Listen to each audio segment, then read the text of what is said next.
Good evening to the honorable speakers of today's webinar. Our President, Mr. Arnab Jha, Coordinator, HRD Committee, Mr. Ratan Chaudhary, distinguished guests, and the participants.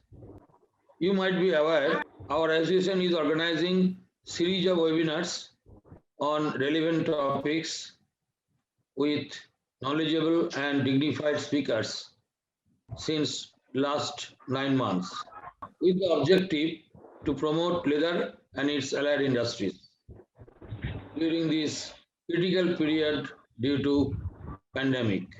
Our subcommittees of HRD, seminar and welfare are working very hard in organizing such webinars, and it is appreciated by many eminent people of the leather fraternity. Today's webinar is also very useful and informative for Indian leather industry.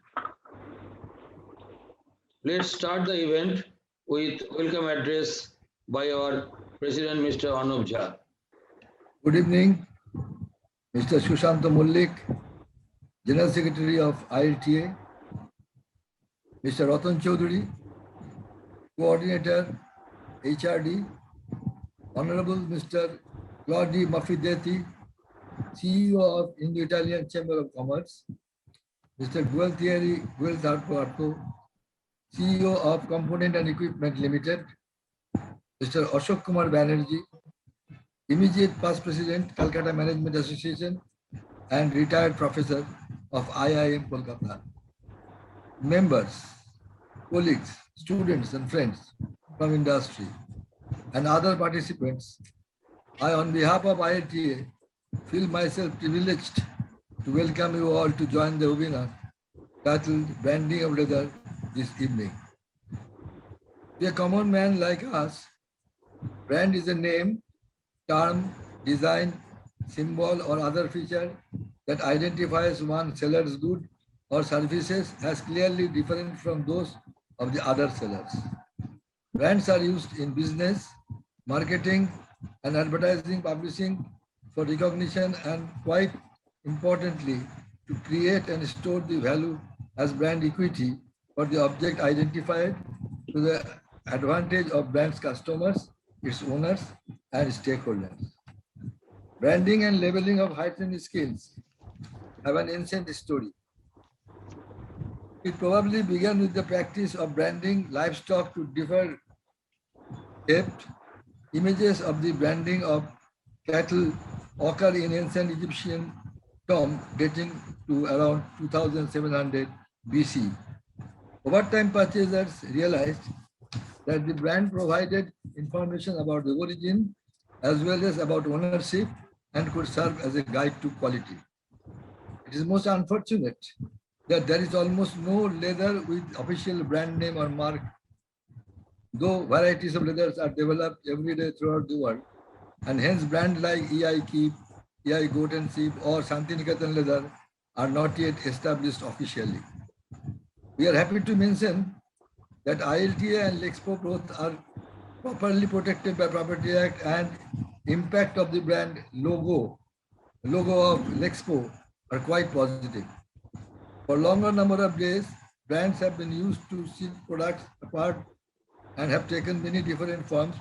For example, the oldest known generic brand still used today is an herbal paste from India called Chyawanprash. In the 13th century, so far we could collect, Italians began putting watermarks on their paper as a form of branding. Anyway, we have got a lot to learn on the subject of branding as related to leather and allied industry. ILTA has very befittingly arranged 3 presentations from the eminent speakers. They are Mr. Claudio Maffioletti for Keynote Address, Mr. Gualberto, a case study in branding, Professor Ashok Banerjee on branding perception of business school. Hope this evening will be enjoyable to all of you. With this, I close my deliberation and wish you all to be safe and have good health. Thank you. Thank you all. Thank you, Mr. Jha. Before we start the deliberations of the honorable speakers, we request all participants to keep themselves in mute mode and video off. After completion of 3 deliberations, there will be a question and answer session.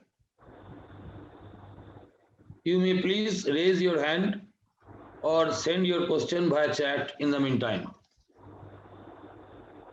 We all know proper marketing strategy is one of the major pillars of success of any industry.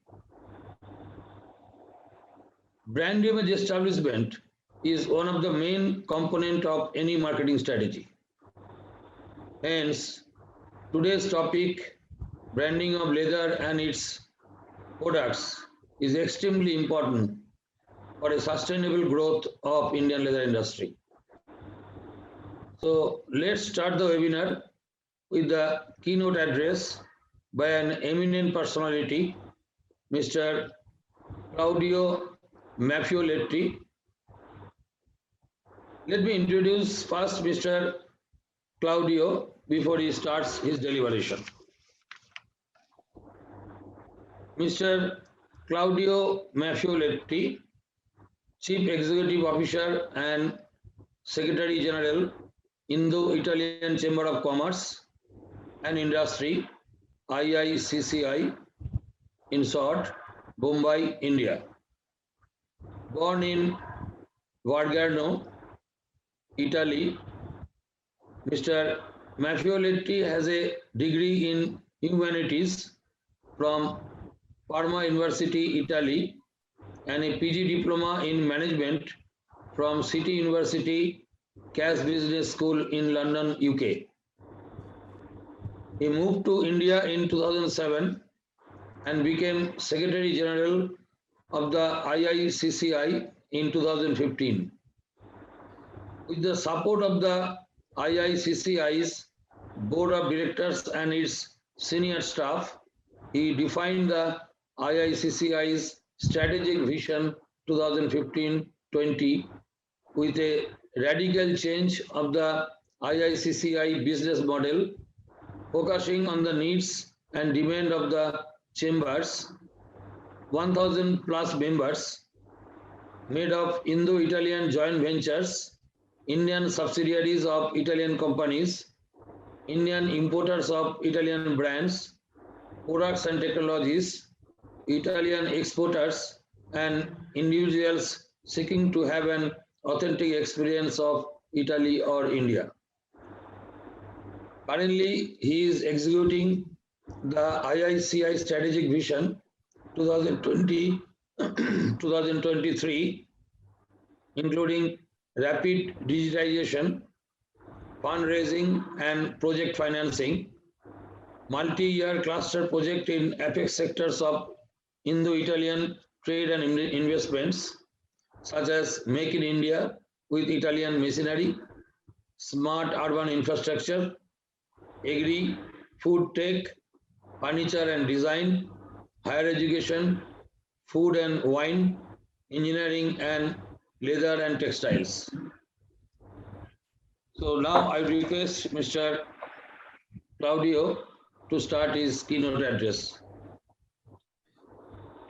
Thank you indeed. A very warm evening to all of you, and thank you to the Indian Leather Technologists Association for inviting me. Thanks to the President, Mr. Jha, to the Secretary General, Mr. Malik, and to Mr. Chowdhury to reaching out to us and involving us in this extremely interesting initiative of yours. My presentation today will be basically structured in 3 parts. One part is sharing and showing to you what is the added value of what I call brand Italy. I'm talking about an entire country, not about specific companies, as far as leather and the leather industry is concerned. I will be sharing with you some data about trade between India and Italy, about what is happening on in the leather sector and some ancillary sectors between India and Italy. I will be then sharing with you what is making the Italian leather industry so unique and what could be the elements of collaboration, of synergy, of partnership between Italy and India in the leather industry. And finally, I would take a little bit more of your time to talk a little bit about our chamber, what we do, who we are, and what are the projects that we undertake. So the Italian leather industry as a general is renowned worldwide. We are first in the exports of tannery machinery, and we have approximately 55% of the global market share. First in the export of leather goods machinery, 35% of market share. Second in exports of footwear machinery after China. The total value of Italian production of footwear, leather goods, and tanning technologies is up to 620 million euros yearly, out of which 70% is for the export, for the international market. And what is very interesting, and perhaps what is a very characterizing, if not unique, characteristic of the Italian industry, as many other industries, not only for leather, is that we are a cluster-based economy. We have several main clusters as far as leather industry as a whole is involved in different regions: Lombardy, Veneto, Tuscany, Emilia-Romagna, Piedmont, Marche, Campania. And it's typically an industry which is based on collaborations and synergies between several small and medium-sized companies that then serve the mainstream brands and the mainstream industry. This slide, which is taken as a courtesy from ASSOMAC, which is the Italian Association of Leather Machinery, shows a little bit what are the main markets of destination of Italian exports, divided in three macro categories: tannery machinery, footwear machinery, leather goods machinery. And if you have a look at what is the status in the Asian continent, Asian and Southeast Asian, you see that one of the major destination of Italian machinery in these three segments is Vietnam, which definitely is for India a very strong competitor as far as production of leather goods and leather products is concerned. India is obviously one of the most important markets for Italian exports, but it has a very specific focus on tannery machinery, which represents the main area of collaboration and trade between Italy and India. So what has been in the past 5 years the performance of the trade between India and Italy? In all, in 5 years, there has been an exchange of goods, machinery, and products of more than 2.5 billion US dollars, where Indian exports to Italy represent approximately 2 billion US dollars, and Italian exports to India 730 million, with a trade balance which is definitely in favor of India. Hopefully in the next few years, this imbalance will be somehow sorted out and corrected because of an increasing trade of goods and machinery and technologies from Italy to India. Indian imports. Italy is the second trade partner after China for India. And as you can see, the difference as far as the leather industry is concerned with other European or Western, UK and the US, is very, very deep, because in 5 years, we have exported, as I said, 730 million euros of total exports, as against 122 of Germany, 119 of France, and so on with the other main partners. What does India imports from Italy? Mainly, I would say almost 85% of the total is raw hides, followed by chemicals, which is a very important item in the trade between Italy and India, a little bit less in terms of machinery for footwear, tannery, and leather goods. What India exports to the world in general, Italy is the fourth trade partner of India after US, Germany, UK, and before China and France, with a total, as I said, of approximately $1.8 billion in the past 5 years. And what is exported back to Italy are leather goods, semi-finished or finished leather goods, footwear, and semi-finished skins. A few insights about the Italian tanning industry, and those are slides which I'm sharing with you, taken from the report which is publicly available on the Italian Tannery Association, which gives you an insight of what are the main facts and figures about the industry in Italy. We have more than 1,000 companies, as opposed to, this is the report for year 2019. So there had been already a slight decrease in number of companies. More than 17,000 employees, 116 million square meters of finished leather produced, and 10,000 tons of sole leather. A total production value approximately of 4.6 billion euros. Exports are equal to 3.3 billion euros. What are the main destinations? Which markets do this product go to? Mainly it's for the footwear industry, approximately 40%. Leather goods, bags, and the rest, and accessories. Furniture industry, car interiors, and garments and gloves. The main clusters, specifically as far as the tanning industry is concerned, are mainly four. Veneto is the biggest one, with approximately 450 companies and a turnover of 2.6 million euro per company.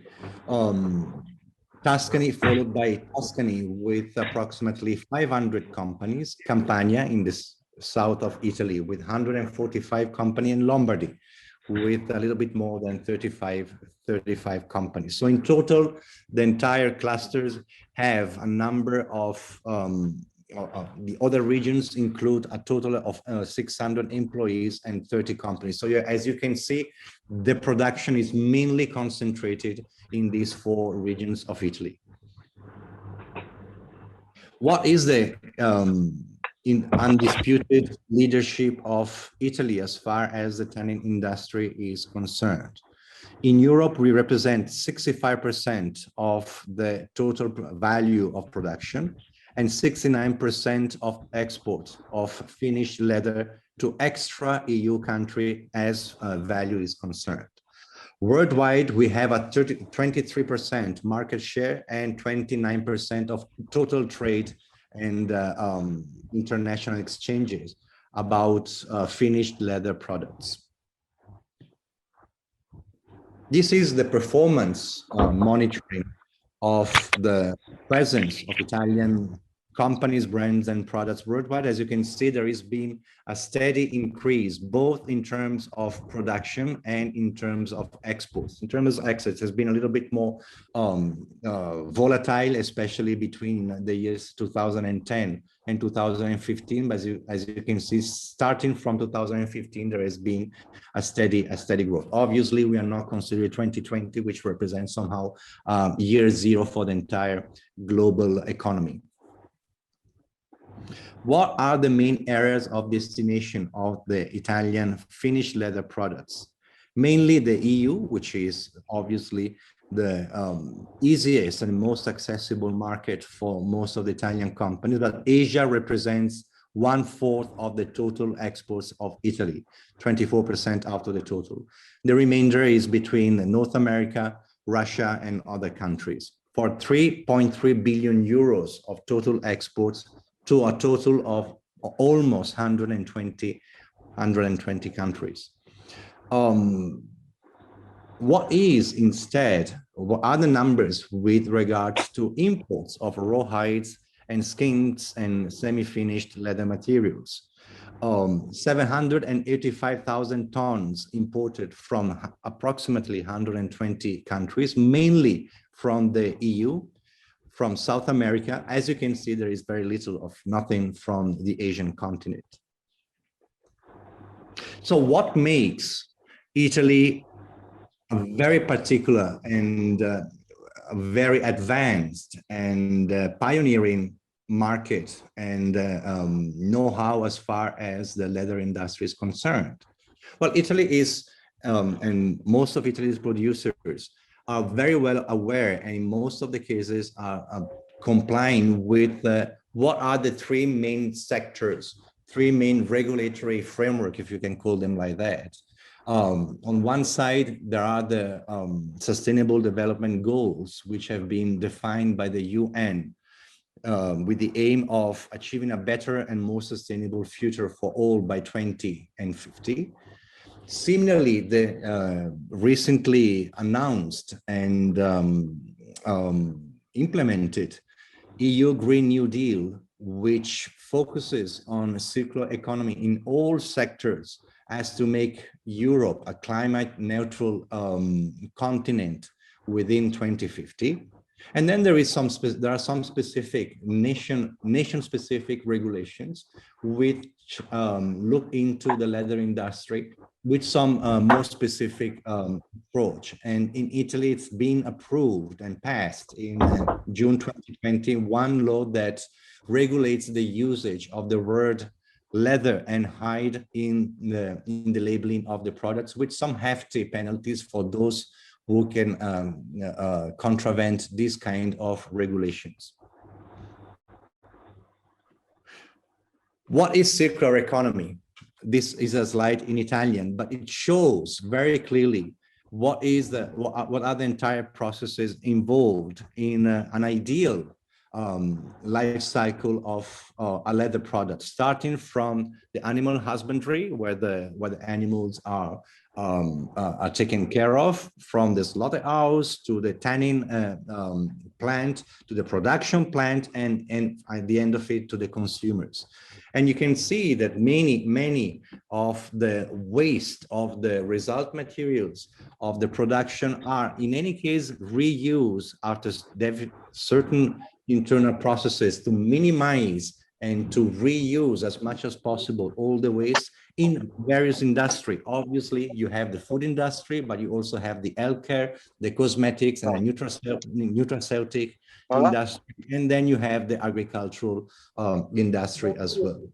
And as you can see, there is also in this chart, in this diagram, a very specific indication of what should be ideally all the processes to be followed in order to minimize waste. And in particular, what is considered in Italy and in Europe as the enemy, public enemy number one, which is chromium, which should be recycled and reused as much as possible and disposed of in a proper manner. So what will be, in our opinion, and from our point of observation, which is that of a bilateral institution promoting trade and investments between India and Italy? Obviously, make in India, this is the golden rule of the day, but using Italian technologies, Italian know-how, because we do have cutting-edge technologies, cutting-edge knowledge and know-how that is ready to be shared with our Indian partners and friends. Mainly keeping in mind two destination markets. Obviously, the international markets, I'm thinking here of the European market and the North American market, wherein the regulations are pretty strict and binding for any importers from outside the borders, but also, and more importantly, for the domestic market, which means the Indian market, and for the Southeast Asian market, for the reason that I will explain last. Make it also circular. Circularity is not just a way to improve and to minimize the impact of industries and production on the environment, but it has also some immediate benefits to the community, which is somehow affected by these kind of industries and that has to live and exist in partnership and in harmony with the producers of leather products and the derivatives. We keeping in mind that life cycle assessment and the monitoring, assessment, and certification of supply chains will become more and more important and pervasive in international trade and in the marketing strategies of companies. Last but not least, branded as sustainable. We have undertaken in the past several studies in collaboration with some global consulting firms, PwC to be specific, in which there is a very clear indication that the youngest generations and millennials and the Z generations are extremely aware and vocal about the compliance of fashion brands as far as sustainability principles and international standards are concerned. They are extremely keen in having as much transparency on labels and on the websites of companies as far as tracking and origins of the materials used for the clothes, for the bags, for the products that they use. And they purchase, and that is going to become a very important element that will, according to me, define the competitive edge of many companies, of many brands, not only in India but globally in the next few years. I'll take, as I anticipated, a little bit more of your time to spare a few words about our chamber. We are officially recognized by the Italian Ministry of Economic Development. We have 5 offices in India. Our head office is in Mumbai, and we have regional offices in Delhi, Calcutta, Chennai, and Bangalore. Our regional office manager in Calcutta, Jyoti Saha, is also present today with us, and she will be available after the webinar for any query that the participants might have. We have a membership base of approximately 1,000 members, mainly Indo-Italian joint ventures and Indian subsidiaries of Italian companies in India, but also a good amount, a substantial amount of Indian agents, importers, distributors, and retailers of Italian brands, products, and technologies. The Indo-Italian business community counts on almost 700 companies, 650 Italian companies that have invested and set up shop in India, and approximately 50 Indian companies that have invested in Italy. Approximately 500 buyers, so manufacturers buying or retailers buying directly Italian products and technologies, or Indian products and raw materials. We count with no less than 800 service providers, including consulting firms, law firms, chartered accountants, transportation companies, HR companies, and so on and so forth. We have a network of approximately 6,000 individuals, both Italians that have a specific interest and passion towards India, and the other way around, Indians that are particularly passionate and interested about Italy. In economic terms, the total trade between Italy and India amounts to approximately 9 billion euros, which is a substantial amount, but it's far below the potential that Italy and India could have. The cross-border investments between Italy and India amount in total to approximately 3.5 billion euros. We are part of a global network of Italian chambers of commerce in the world and in the Asian continent. In total, we have 81 chambers present in 58 countries, and in Asia we are 12 chambers present in the main Asian markets.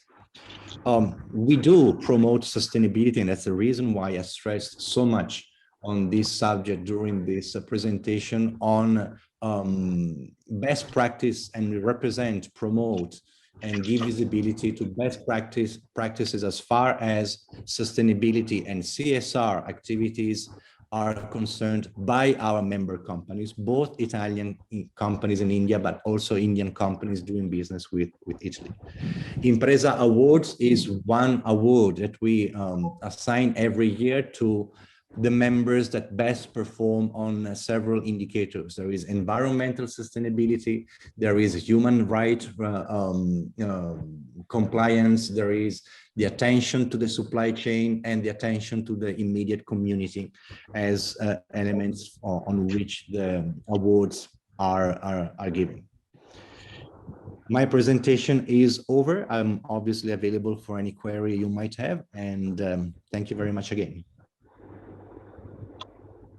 Thank you, Mr. Claudio, for your highly motivational and informative address. We'll come back to you in the question and answer session. If you are staying for another 40 minutes, so we can start the question and answer session. Or I'll be there. I will stay there. Absolutely. Okay, thank you. Let me introduce Professor Ashok Banerjee, our second speaker.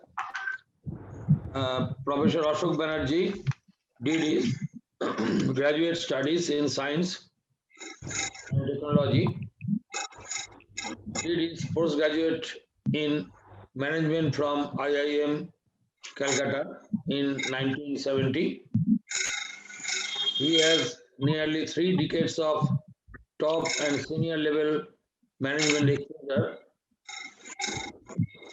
in leading MNCs and TNCs and Indian companies, and has a teaching experience at the postgraduate level for 2 decades. May I request Mr. Mitra, please mute yourself.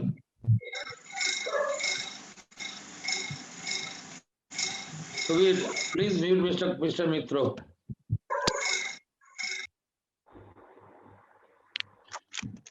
Before joining the IIM group as a senior faculty in 2011, he was the professor and head of department of MBA program in IISWBM, Calcutta University.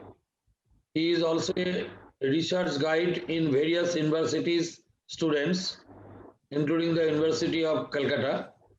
He was also involved in various capacities in IIEST Sipur, NDI Murshidabad, IMT, and St. Xavier's University as a host of IIMS. He was also the chairman of IIM Calcutta Alumni Association for 4 years and is currently a past chairman and chairman's council member of IIM Calcutta Alumni Association. He is currently the immediate past president of 60 years old Calcutta Management Association, the oldest management association in the country. He is also the council member of the All India Management Association of India, representing Eastern India Management Associations. He is presently associated with many distinguished business schools as visiting faculty, including MDI Murshidabad.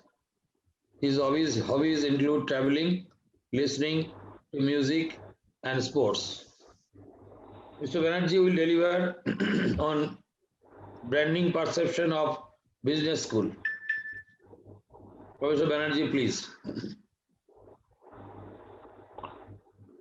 Professor Banerjee, to unmute line. Professor Banerjee, please unmute yourself and start the deliberation. Yeah. Good evening, all of you. In fact, it was such a wonderful disposition by Mr. Claudio. I think, I thought of not going to my slides. That's one thing. In fact, I'll be circulating my slides later on. That's right. After this wonderful session, I must compliment everybody who is present in this August gathering, including the organizers, Mr. Mollik, Mr. President Sir, and obviously Mr. Ratan Chaudhary, and all the committee members, because I am also, I feel very happy that I am part of you. 3 things. I'll be delivering on branding and perception in the minds of students. Number two, I shall also be talking of India, how India can become from a commodity to a global brand. And number three, I shall also be talking the challenges ahead. Okay. So, beginning with what is branding to me? In fact, I give the definition: branding is B for basic. Any brand must meet your basic needs. B for R for relationship. It must develop relationship with the target group of customers. Please note the word target group. I never say the word, consumers and customers. I also target group. Because if my target group is teeny boppers, I think I should be going to that teeny boppers. So my design will be keeping in mind their requirements. So it's just a level of relationship.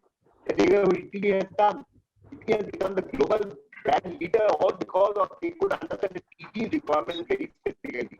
We have just in the presentation, the millennials and the Z generation. Okay. So R for relationship. A for aspiration. It must be the aspiration of the people, my target group. Again, I am going to point TG, the target consumers. N for needs, we must meet the needs, needs of the target group. It must be need specific. In marketing, we have definitions. It must meet the needs of the target group of customers, need specific. So, then D is discipline. We must have a disciplined, dedicated effort. If anybody thinks that, look, I do branding and I'll be getting results from tomorrow, that's not. No. Branding is a very, very high work on branding for many companies. I can assure you one thing, that branding is not an overnight activity. Branding is not a fly-by-night operator job. Branding is a long-term, sustainable activity by a group of people, dedicated group of people. So I is innovative. Any brand will have to be innovative. You just cannot say, I just give a very small example. India is so good in jute. I'm sure Indian leather and Indian jute can collaborate together. In fact, you have just talked about Shantiniketan, the brand famous for Rabindranath Tagore, the first Nobel from Asia. So the Shantiniketan brand can be the same. In fact, the design that Shantiniketan produces can be easily added. And then we should be going for the innovation in a much better way with the help of the quality circle. Because any Indian company, because Indian leather unfortunately is perceived to be MSME sector specific. No, it's not. There are also big players. Because we know Kanpur is still accepted to be the India's leather capital. But what happens? I think with Kanpur, and I don't see much of the bigger things of all these things. Because of position thing and all. So you must follow quality in a big manner. Quality is a very specific thing. Mr. Banerjee, disturbing very much. Can you improve it? Can you improve by changing your place? No, because there is a load shedding. We are using generator, as I told you. The current has not come yet. Oh, so you are working on a generator. Can you hear me now? Oh, you are working on generator power, right? Can you hear me now? Yeah, you can hear now. Yeah, I'm using now. I'm using my handset, not my laptop. Because laptop was the generator, handset is on obviously lithium battery. Right. Sorry, Mr. Banerjee, it doesn't seem to be a connection issue. It seems to be a disturbance in the audio system more than a connection. Seems to be perfectly fine. Are you using a plug or something, perhaps? Because it's very disturbed. No, I'm using Android. I'm using Android and I'm using my mobile, not a laptop. Laptop was switched off. Laptop was a generator state. Anyway, second point, which is very important. You have head microphone. Mr. Banerjee, do you have head microphone? No, I don't have a microphone. No, I'm using my because I've come out of this thing. No, I am not using hands-free. No hands-free, nothing. No, I think I can be hard. Now, most important point that the Indian company should do, we must shed the image that we are no more in a commodity-based marketing. Because if I'm in a commodity-based marketing, I am always #1 producer of height. But people don't know that. Because in commodity marketing, I don't earn profit. So MSME sector, they feel there is no profit. Since there is no profit, there is no good business opportunity.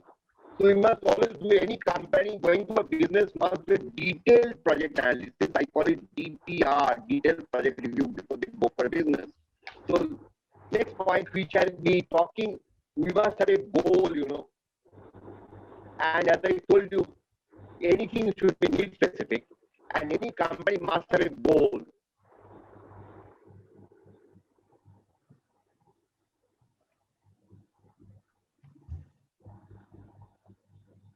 Okay. I think I just got a good suggestion. Stopping the video will be a thing because I'm not using the video now. Can you hear me now? No, it is cracking. It is cracking very much. Very cracking because I made so much of this thing. I don't know why it's cracking. I still don't understand because. Can you change the place? Can you change the place so we can give you another slot? No, I have come out of my flat. I'm not in my flat. I've come out of the house. Let me see. I'm on the terrace now. Can you hear me now? No, Yeah. no. It is cracking. We can hear Can you not clear at all. can you stop the video? Let me see if I can stop the video. Yeah. Hear me? Yeah. I think. Okay, now we have gone to only, so video is not there now. Now we are only on the audio. A little better. So can you hear me? Little better. Yes, little better. Yeah, I can hear Mr. Arnob. I can hear you, right. Okay. So next point is I am trying to tell you, an Indian company in the MSME sector must go for a QSDC analysis. What does QSDC? One of my models, if I have worked on this, it is published from Oxford, the seminars. Q for quality and quality control and quality assurance. A for service, pre-sales, during sales and after sales. V for value addition, C for cost leadership, and then differentiation. We have been talking of segmentation in a big manner. The Indian companies do segmentation, but our segmentation is very, very bad. Extremely poor segmentation we do. We don't understand segmentation at all. So I, as a student of management, I feel segmentation has to be done to mind the requirements of the customers. We must do a lot of analysis. We must do a lot of analysis. Lot of research will be needed before we go for segmentation in a big manner. And for that, for the students, I have a little formula, very well-known formula, Mazda. Any segmentation, ladies and gentlemen, friends, should follow Mazda. It should be measurable, it should be accessible, it should be substantial, it should be differentiable, and it should be actionable. It's one of our formula, and any segmentation must follow. I'm going to Portland now. Any segmentation, as Professor Phil Kotler, should be geographic, should be demographic, should be behavioral, and should be psychographic. Anyway, those are all known. Those are textbook. Now, point number 2, because the time is short, and I'll be now going to the perception matrix.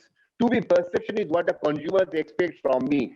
In fact, I like the student community to remember. It's like a table. It's like a chair. Chair or table has got 4 legs. Leg number 1 is industry, institute, their interaction. III, industry, institute, interaction. Triple I call it III. This I is industry, institute, and interface. There must be a regular interface, because if you do a summer project, you must go to an industry where you can learn the thing hands down. So there is nothing wrong in learning things. I can cite examples of many great people who had to learn things.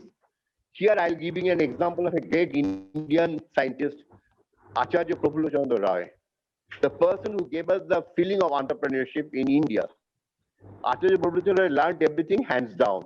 Second example I can give again from the field of education, Sir Ashutosh Mukhopadhyay, the first Indian Vice Chancellor of the University of Calcutta. So they learned everything hands down. So you have to learn everything hands down. So first, leg is the industry-student interface. Second is the faculty. So your institutes have got excellent faculty. Faculty should be made to interact with the students in a regular manner.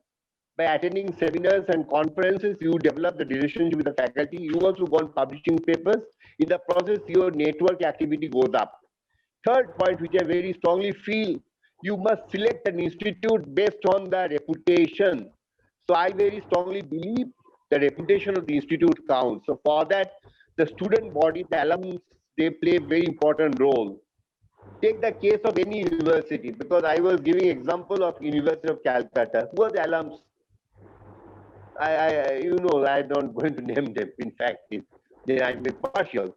But most of the Indian Nobel laureates are from University of Calcutta. Sir C.V. Raman, Rabindranath Tagore, and Amartya Sen are all products of Calcutta University, including Abhijit Vinayak Bandyopadhyay, the recent Nobel laureate. So, fourth point, which I love to tell you, fourth leg of the table or chair is your own initiative. How much you can pick up initiative with your own efforts. You have to this thing. Here I'll be going to give a very old Sanskrit quote, and I'll translate that in English. You have to go on striving hard to find out what went wrong. So you must go on, unless you learn, I'm quoting APJ Abdul Kalam, unless you learn how to commit mistakes, you can never learn a job. So you must learn, students, that's the perception. I must, hum honge kamyab, we shall overcome. We shall overcome. That should be our motto. Hum honge kamyab. Now, last point, the third point of my presentation will be how can Indian companies produce results in a highly competitive, very, very truncated VUCA market. Today's environment is VUCA. Volatile, uncertain, complex, and ambiguous. That you must know this environment has become ambiguous very much. Extremely ambiguous. So that I think we have to understand very, very categorically.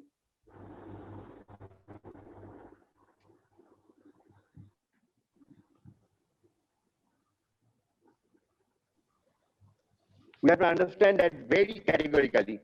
This volatile, uncertain, complex environment is becoming a big challenge for you all. So I have one formula for this. ASK, attitude, skills, and knowledge.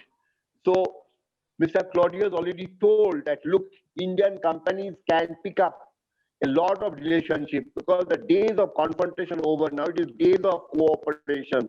So Indian companies must go for cooperation, and leather is a big labor-intensive industry, and there's tremendous scope for job creation, and it's always better to be a job creator rather than be job seeker.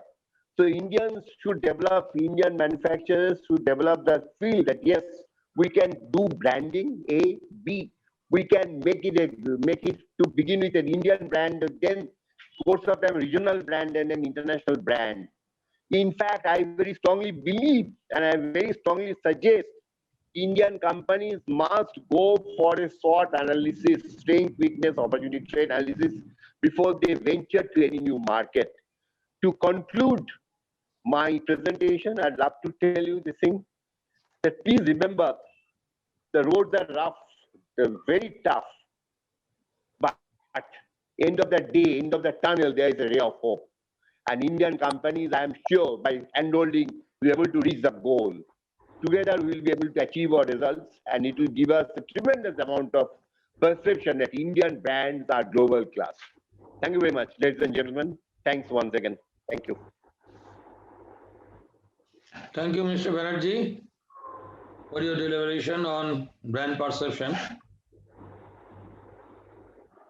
Let me introduce our third speaker, Mr. Gualberto. Mr. Gualberto is an eminent personality in leather field with enormous experience in working with several renowned organizations in different parts of the world. To take few names, C&E Limited, Chennai, India, as CEO to transform C&E as a global brand in leather chemical business. LLC Expo Leather Limited, UK, as a consultant to develop leather processes for Ukraine tanneries. Tanneries do PUI, a group of EPI, France, as assistants to the General Director for the identification of the best tanning machineries on the market and to set up new layout for the tanneries. He then worked Consiglio del Chianti, Italy, as consultant to the board of directors for the creation of new line of high-range leather articles. Mr. Chaudhary, please mute yourself.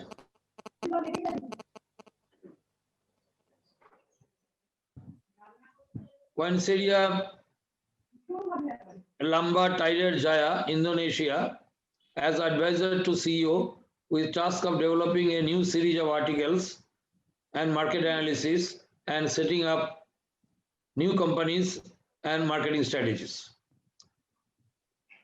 Consiglio Everest SRL Italy as advisor to the CEO for market analysis and restructuring of sales network. Consiglio Jaipur SRL as advisor for the creation of the network of national and international sales and contacts with the major fashion groups. FAB, the Fashion Auxiliary Products, Switzerland, joined as manager of FAB for expansion of the activities of the company in India, Indonesia, Korea, Japan, and China. Sima Piazzi SRL, Italy, joined as vice president, member of the board of directors, and shareholder of a leading hotel company. Alpha SPA, Milano, Italy, as CEO of Alpha SPA. He worked for the productive and commercial expansion in South American, Indian, Korean, Japanese markets, and also to create 2 new production units in Brazil and India. His academic achievements are: he was diploma in chemical engineering from Università di Friburgo. He completed 3-year course in industrial chemistry from Università di Pisa. He also completed diploma in scientific track from Liceo Benedetto Croce, Roma. He can speak in several languages and having knowledge in software engineering. Now I request Mr. Gualberto to start your deliberation on case study on branding of leather and allied industry. Thank you. Right. Thank you so much to everybody for inviting me on this digital meeting. I hope that I can make an appreciable contribution with my speech. I don't want to speak about leather, but I want to speak how the Italian creates Italian brands in the global market. As you say, during my long career, I had the opportunity to be in contact with many fashion brands. I had a chance to have relationship both as a direct and indirect supplier of important made in Italy brands. And I got a chance to look at them closely with even the opportunity to know their history. Now, coming to the point of my speech, the question is how Italians have managed to create what is universally recognized in the global market as the sound of the Italian brand. To understand how this happened, it is necessary, first of all, to talk about Made in Italy, which is the real driving force of this poster. If we talk about Made in Italy, In the collective imagination, the reference goes immediately to the big fashion brands like Fendi, Armani, Ferragamo, Gucci, Prada, and etc. And of course on Ferrari, that is considered universally the flag of the country. But made in Italy, it is not only that. It is a more complex phenomenon that includes several industrial sectors and economics activities of the Italian system, who goes from industrial goods to typical agricultural products and tourism. The Made in Italy concept can be defined in a unique sense because it is extremely more structured fact and cannot be linked to the simple literal meaning of the term that usually indicates the goods produced on the Italian territory. What I'm saying is that generalize the concept, consider made in Italy simply as everything that is produced in Italy is wrong. The made in Italy is not just a label, it is much more. It is an author signature. It is a distinctive trademark that recalls the idea of a unique and special product. In Italian case, the product that take more benefit from the country effect are those of the sectors of fashion, furniture, and food, the three half of Made in Italy. Another element of great value is the fact that Italians have developed what is called an art of living. The sharing with the whole world of the concept of Italian living that the mass media and Western culture have helped to shape in the collective imagination has created a well-defined idea of Italian living, which has become an expression of elegance and quality. The Italian living is in effect synonymous of well life in every aspect of daily life, from dressing to eating and surrounding yourself with objects designed and built to improve the quality of your life. Well, from here, buying a product labeled as made in Italy, it means in the modern logic of consumption to be part of the authentic Italian life. But where does made in Italy get its origins? To understand the development process and the success of Made in Italy, it is necessary to consider the historical period in which this evolution has started and the establishment of the industrial network that allowed the production of the goods that be part of that level. The basis of this evolution takes place in the period from 1950 until the Bretton Woods international agreements come to the end. And from there, a further transformation will begin. Of particular importance in the historical period from 1958 to 1963, which is called the Italian economic miracles. During this period, investment in manufacturing industry rose from 5.2% of GDP in 1953 to 6.3% in 1963. Between the years 1950 and 1961, GDP rose by an average of 6.7% per annum, and industrial production reached 47% of the GDP, while the trade balance went from a negative value of $350 million in 1952 to a positive one of $745 million in 1959. Revaluated to the data is like talking about a shift from a negative balance of 12 billion to a positive balance of 28 billion, a delta of 40 billion. This period was a fundamental stage in the development of the network companies that even today give a life to the products that they are symbols of the Made in Italy. The characteristics of these products, in fact, are closely linked to the special future of the production structure and economic framework that was developed in Italy during that period. As I said, the Made in Italy was born in a particular historical moment. At that time, the network was consisting of a small size enterprise, very often of a family character, which over the further decades have evolved and adapted to operate in the global market subject to rapid changes.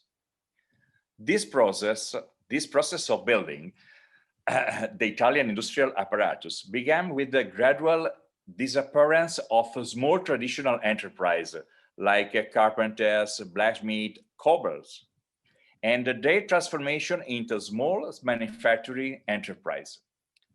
The phenomenon was particularly marked in the central North Italy, where just in those years started to form the agglomeration of small enterprises that would be transformed into real industrial district. Mr. Maffioletti, they just show the Veneto and the Tuscany. But in Veneto, we have Arzignano and we have Santa Croce. So then the two big industrial districts. Guido Carli, who was a famous Italian economist, governor of the Bank of Italy and Minister of Treasury, claims that the development of this network of industries through the 20 years 1950-1970 represented the most important economy and social fact of our Italian history.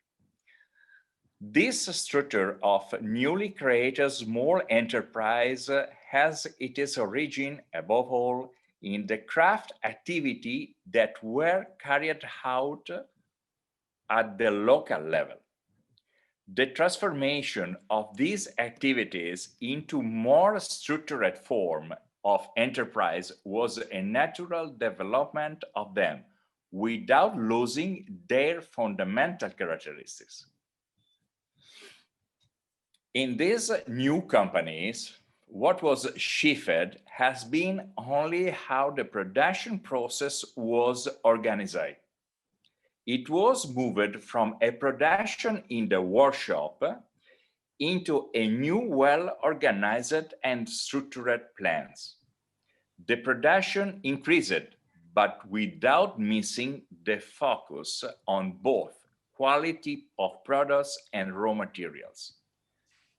Gucci and Ferragamo and the district of the Arno Valley, with its tailoring, tanners, manufacturers of accessories and machineries, are the evidence of the change described and still represent an indispensable supply chain for the fashion sector, starting from leather to the final product.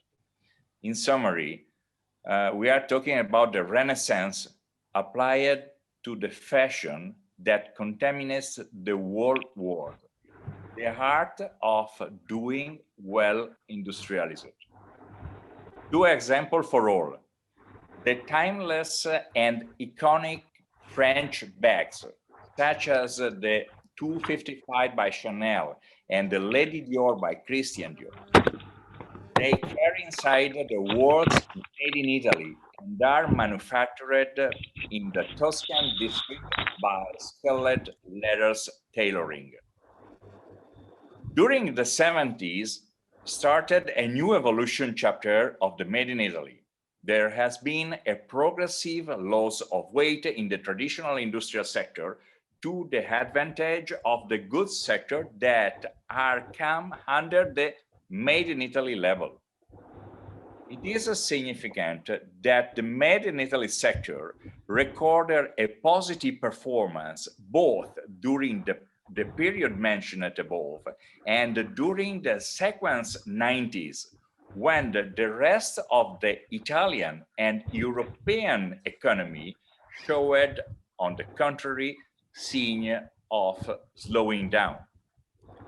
What happened was that in the most developed countries, the new emerging classes starting to have higher incomes, and they start looking for goods that becoming symbol and their new state of prosperity. And to obtain them, were willing to pay higher prices. In this period, the mass production of standardized products typical for this model were no longer suitable to meet the new needs of customers. In this historical moment, companies realized that it was no longer enough to offer output of low prices, but that it was necessary to offer consumers a range of products to meet the specific needs of each. In this concept, the Italian district companies found themselves at an advantage over the others, since they were ready, thanks by their nature, to offer products that respond to those new needs. The artisanal character focused on the person that these productions had maintained, allowed them to answer to the new needs of those customers.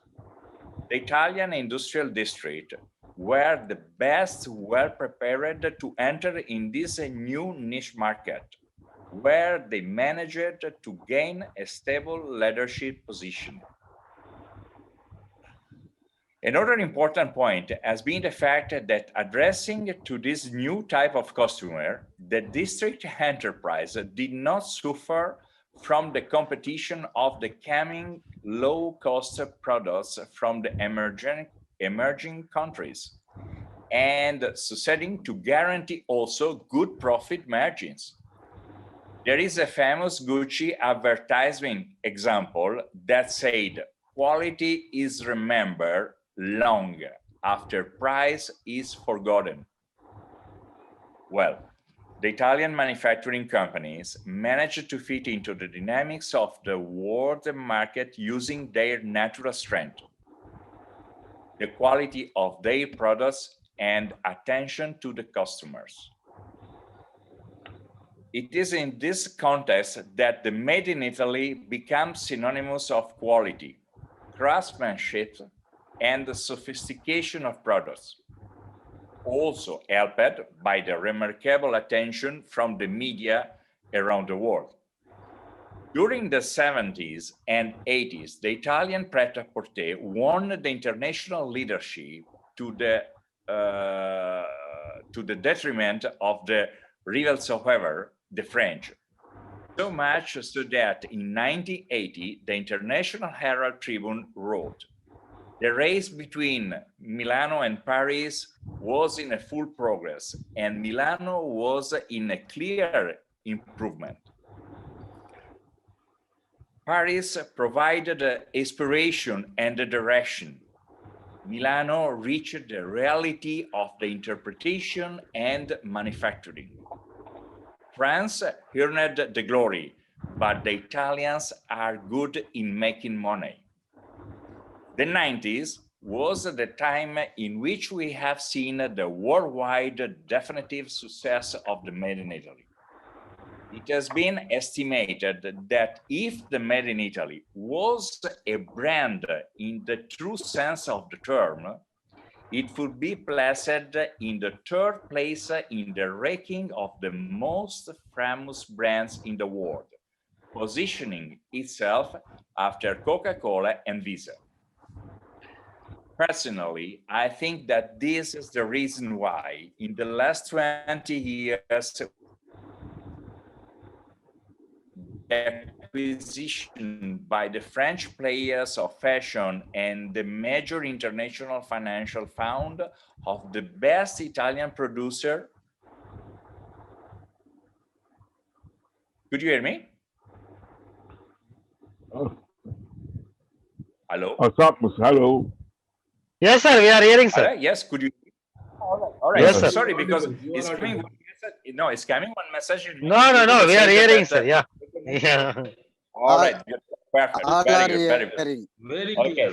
What I am saying that what I think is that by the acquisition by the French players of fashion and the major international financial fund of the best Italian producer and tailorist, that they have not developed the necessary capacity to operate as an industrial chain and were not enough supported by the national financial system. And from the other side, the growth of some fast fashion giants, such as Inditex and H&M, which essentially they move on as a fast copy of the Made in Italy. We have to take in mind that the export of Made in Italy referent to the clothing, accessories, and footwear is worth more than 50 billion euros per year. I'm talking about the export, just the export. I'm not talking about the domestic market. Anyway, but now let me take a step forward to ask ourselves how the world scenario will change after this dark period. What will happen considering the Made in Italy was hit in its fifth essence, that is the Italian art of living. Frederick Moiron writes in the Sociology of Fashion that fashion is dynamism and change, and allow us to disclose the patterns, archetypes, and great anthropological structure that define an area. We cannot think of fashion as a phenomenon in its own right, but we must always imagine it in the society and in the reference context. Since the choices of the individual comes from a social, economics, and cultural events. It is not simply fashion that changes. Fashion is a superficial expression of a deeper transformation of the social life. It can be assumed that in the fashion system will become more and more critical the case point as information and communication about the products. The management and organization of the supply network, traceability of the supply chain, environmental and collection management. Well, in conclusion, we can summarize in the following words the Made in Italy focus. Sound, first it would be the sound that recalls the idea of a unique and special products. The second, it would be obsessive attention to the quality of product which depend on raw material, production process, machinery, and operators. A great consideration to the customer needs, credibility, traceability of the supply chain, environmental, great attention of the delivery chain, sense of the above points by the target customers. Now, concluding, I would like to say that in C&D is what we have been trying to achieve in the recent years. Proud to have taken a roadmap of the Made in India that want to show planning with a new life through an international contamination without forget the cultural origins. In our intention, we would like to be interpreters of a different, new and modern thinking, giving a greater impulse to our identification in begin Made in India. Thank you, guys. It was a real pleasure. I hope that it was something interesting for all of you. Thanks a lot. Thank you. Thank you. Thank you. Thank you, Thank Mr. Gualberto. We are actually waiting for little more longer deliberation from you because it was very interesting. Sorry, I take a little bit Extremely more interesting deliberation from you. isn't it? Made in Italy. Made in Italy is the real brand. No? Made in Italy is the real brand. Obviously the companies are there, but Made in Italy is the real brand. Thank you. Thank you It's very a much. great pleasure. I have to thank you for this invitation. Let me give some opportunities to the participants if they have any questions. Before that, Please. I just want to summarize the points which I'm able to note from the three eminent speakers. Mr. Claudio said details of business of Italy and India can do with each other and the opportunity for both the countries for business promotion. He also highlighted the importance and benefits of creating brand by the Indian companies in consultation and collaboration with Italian companies for mutual interest of both the countries. Mr. Banerjee highlighted the important factors should be considered in brand image creation. And here is the need of change of attitude and perception of the Indian companies, as he emphasized. Mr. Gualberto said a beautiful line, which I like: quality remembered longer than price. Really is a great line you should keep in mind. For brand creation, market research is extremely important. Orientation of product range on the basis of the changes in choices, not only on prevailing fashions, but also due to changes in social structure and scenarios. That is also very important. He said many more good points, which he can tell if any question arises from the participants. So should I open the house for questions? Because or any chat, any questions is in the chat? No. So can it be unmuted, yes. Mr. Suvir? Anybody can ask any question? All are unmuted. Mr. Jha, do you want to ask any question? No, it's all right because 3 dimensions. No,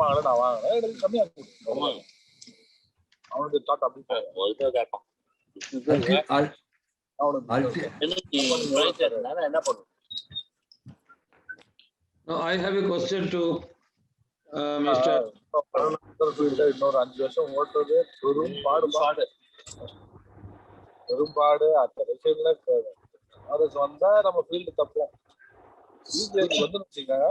Hello. We cannot listen to Mr. Venkat. Yes, sir. Now you are listening. Yes, now it is okay. Yeah, sir. Actually, this we missed a lot from Ashok Banerjee, sir. What about the branding perception?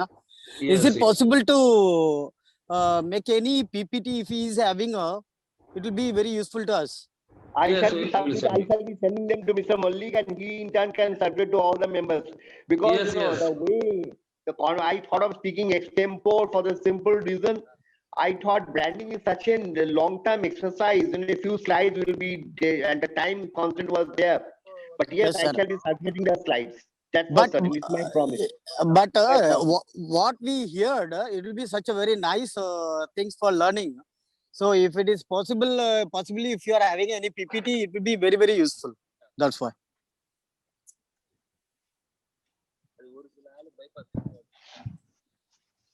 Any other question, please? Excuse me, if whilst we wait for some questions, I wanted to add one comment, if with your permission, Mr. Malik, to what Mr. Gualtieri was saying about Made in Italy and the Italian psyche.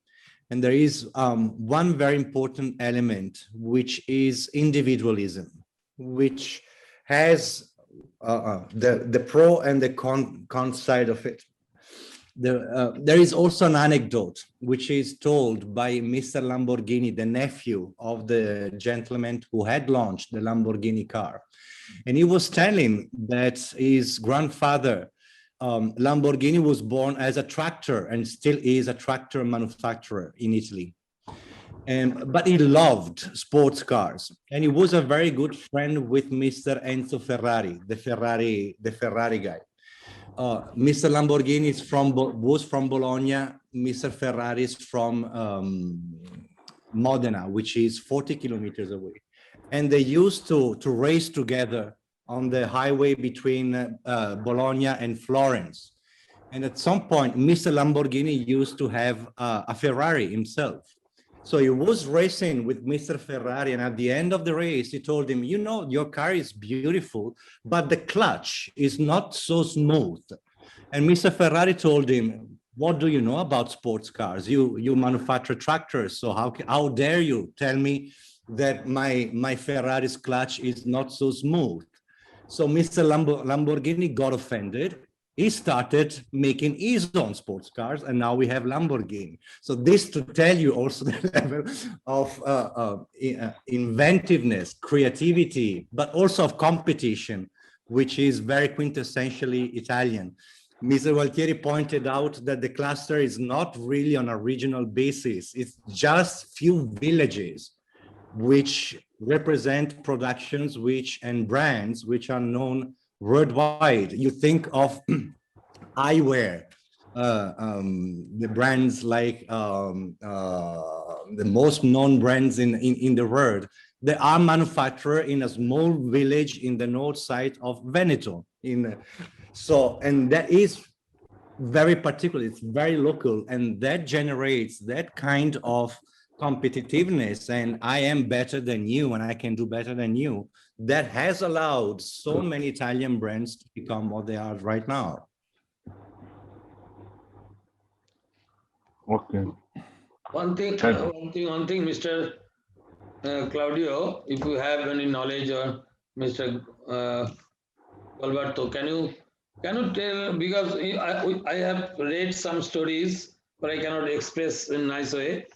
There is very interesting and fantastic stories behind each remarkable creation of a brand or a advertisement. So they are really creative. And if you have in mind anything, you can speak to the participants, they will enjoy it. Like what you said now.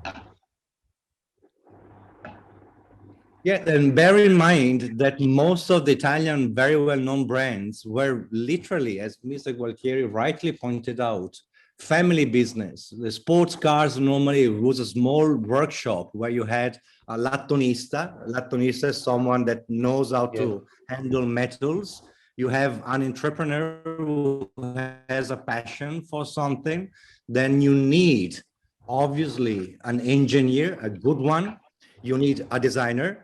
And then you need the proper machinery. So behind all these brands, there is a history of friendships very often, but also very, very close collaborations with universities, design institutes, engineering colleges that made that possible. And somehow I have attended several fora in the years where with Indian counterparts, and the leather industry is definitely one industry is always very interested in the cluster, in the Italian cluster model, on how to replicate that model in India. Well, it's a little bit difficult because that model was born in a very specific historical moment where there was an economic boom after the war, where there was a very, very strong desire to come out of that dark periods and to do something beautiful. There is one designer that says, yes, Italians are good at doing business, but in general, one Italian, as far as design is concerned, is whenever we do something, and this is an American designer talking about Italians. He said Italians normally will not think so much as whether the product will sell or not. They will think of whether it will be liked and loved by people or not, which has as a consequence, and then you can sell much more actually. Yeah, absolutely. The Gucci history is quite similar. No, you know, the founder of Gucci was a bellboy in the most famous London hotel, and he started to say that, okay, the people, they come with nice luggages and etc. And Gucci was born not for making bags, but to make luggages. This is basically the story of Gucci, but unfortunately, you know, there are Italian people for sure, they have a vision, because Maurizio Gucci was absolutely man in the world. They start to have a vision of the international brand and the total look, and it was the first. It was the first. Unfortunately, at that moment, the Italian financial they decided don't help him, and they prefer to look in some other direction. No, we was talking today. There is a big polemic in Italy regarding Leonardo. Leonardo is the owners of Augusta, the helicopters, the famous helicopters in the world. And you know, if you look at this industry, these industries, it is not as strong as the fashion district is stronger. No. So there are yes, definitely there are so many stories about that. The Laval story is absolutely quite similar, because the origin of JP also was one very small plant, a very small shoe factory, and from them they start to make an empire. Thank you, Okay. Mr. Yeah, can I ask a question? Yes. It's a question, or you can say it's my doubt and clarification I require. It is that we have heard this for the total panel. We have heard what branding is and what are the steps to be taken for a successful brand. We have also heard is the Italian way of living or Italian art of living. But my question is that doesn't it all boils down to how the perception is created, or at the end customers, right? So how they perceive our product. And second part is perception changes, because I cannot say like it was said that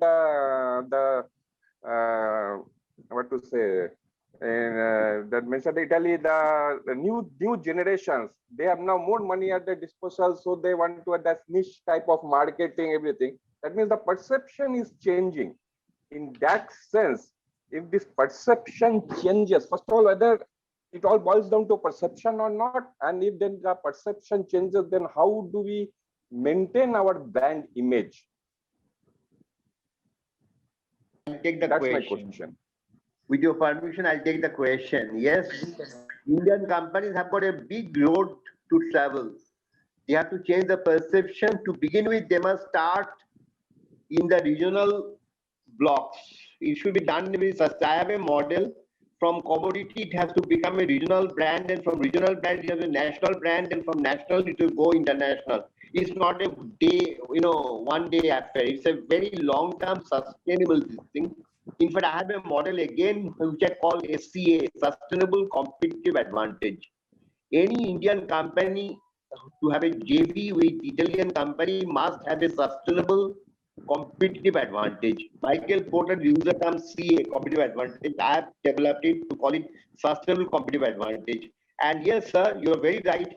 We need a lot of research, anything, because my perception of a particular brand of shoes, if I may use this thing, is different from that of my son and that of my grandson.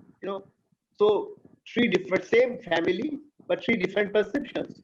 So perceptions will change. We need a lot of research, yes, lot of research, lot of fashion attending a lot of fashion programs. And one more thing, we have to understand that branding is not a one-day affair. It's a very long-term, sustainable activity. Branding is not just, I decide to do branding, it will be coming. Indian companies believe in that. And answering a little in a different manner, two of the great Indian businessmen, they also started very small. The House of Tatas, Jamshedji Tata, and the House of Birlas, Ghanasham Dasji Birla, they also started very small. So not only Italian companies, but also Indian companies, the big Indian business houses. And you all know the story of the Ambanis. I intentionally did not give the story of Ambani. You all know that he started as a petrol pump operator in Eden. So we all know that, today Mukesh Ambani, his son is doing very good, internationally also. Anyway, so that's a totally offline comment. But I'm sure Indian companies will have a big role to play. They have to change the perception, and Indian young entrepreneurs have got a big role to play. They have to change the perception of the MSME sector, micro, small, and medium enterprises, and they have to become global class. In fact, I would use the new term global class, not world class, global class. And if they think that, they are not getting market share overnight, bad luck. Market share by quality and all. Yes, sir. May I ask, may just, I would like to underline what Mr. Maffioletti said. That is very important. When he says, hey, the Italian people don't care about if is required or no. The Italian people, they start to make some production because they believe in that production and they don't care about the final cost.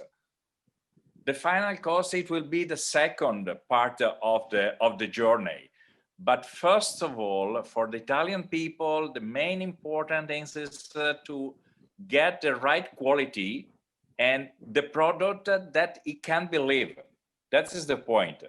I'm right, Mr. Claudio? Absolutely. And, Again, Miss, another doubt in my mind. Is it this branding is part of? Time is running, so please, we have to short. Okay, that is the last question. Is branding only specific to certain products, or it is sort of for the total company image?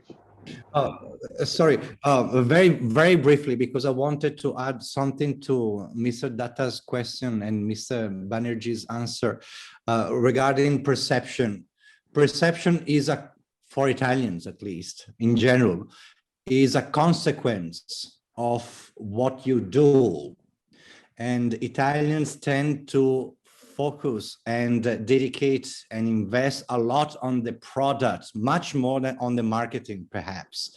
It happens in various verticals of the Made in Italy because of the same principle, and Mr. Gualtieri pointed out.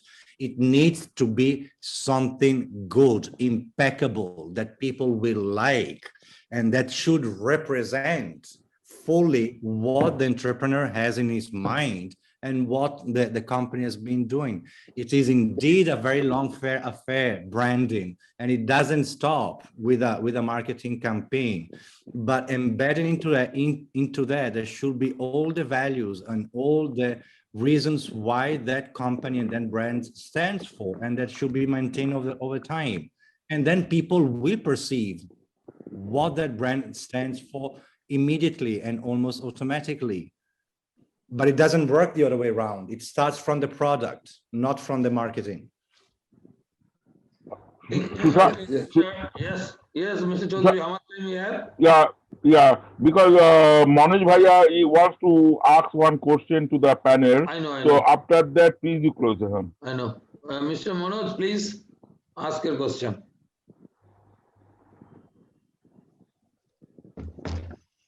Mr. Manoj. Mr.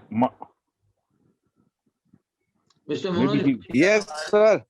Yes, please ask the question.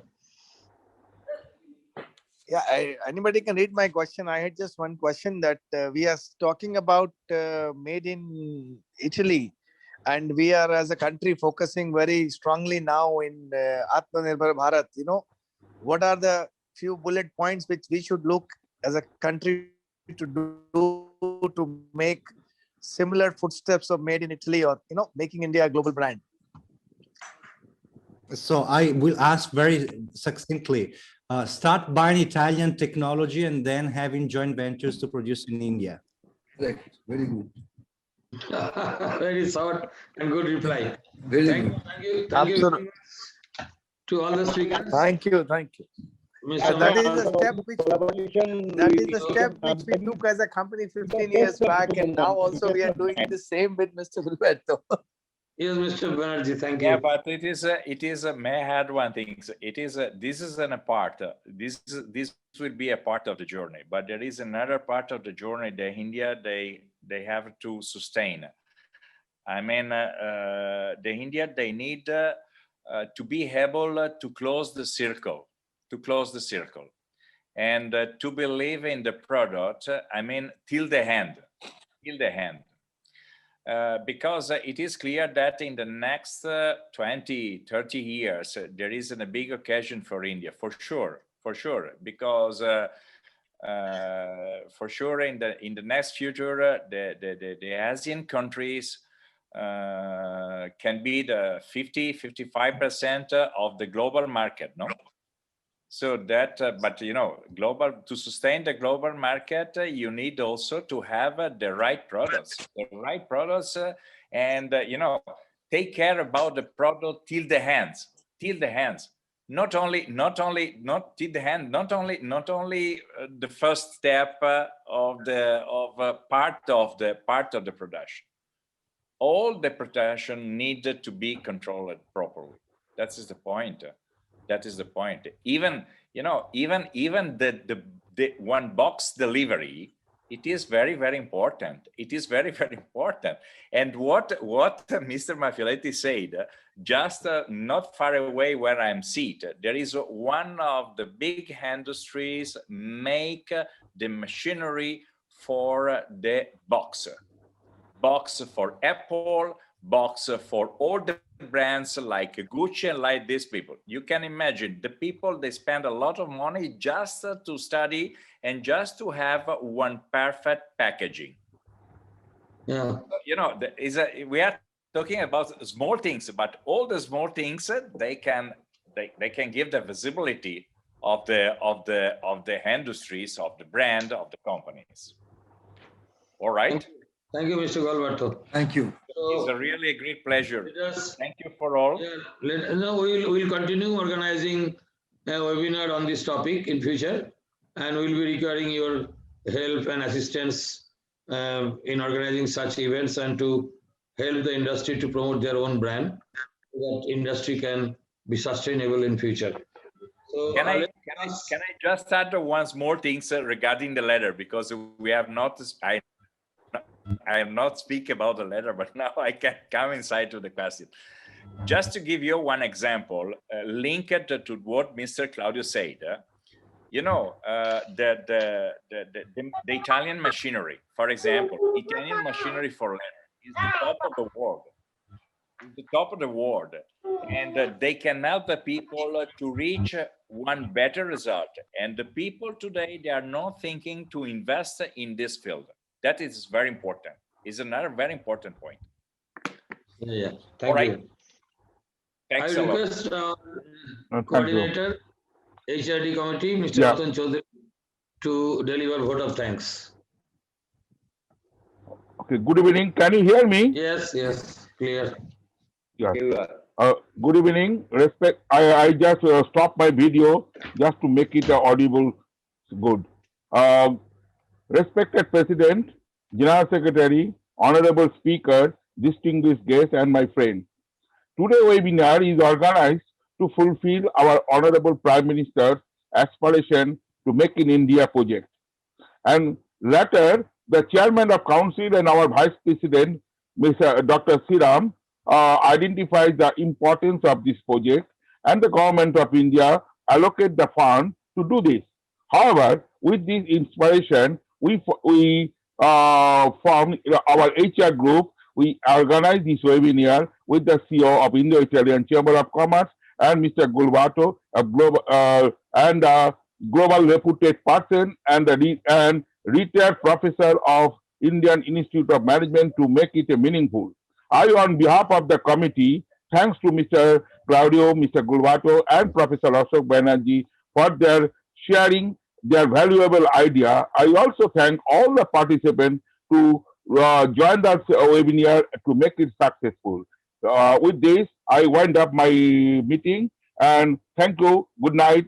Have a good night. Good sleep. Thank you very much, everybody. Okay. Good night.